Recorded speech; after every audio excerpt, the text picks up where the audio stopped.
Welcome back to the channel.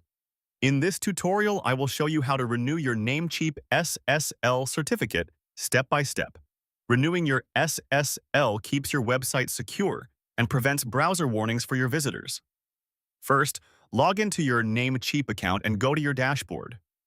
From the left sidebar, click on SSL certificates and find the certificate you want to renew.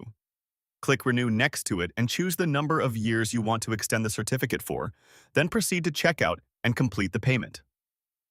Next, after purchasing the renewal, you will need to activate it again.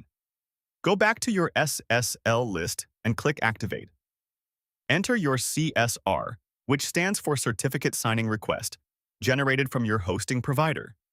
Then choose your validation method such as email, DNS, or file upload and complete the verification process. Finally, once validation is complete, download the renewed SSL certificate and install it on your hosting server through your control panel. After installation, test your website to make sure HTTPS is working correctly without errors. If this tutorial helped you, like the video and subscribe for more simple guides.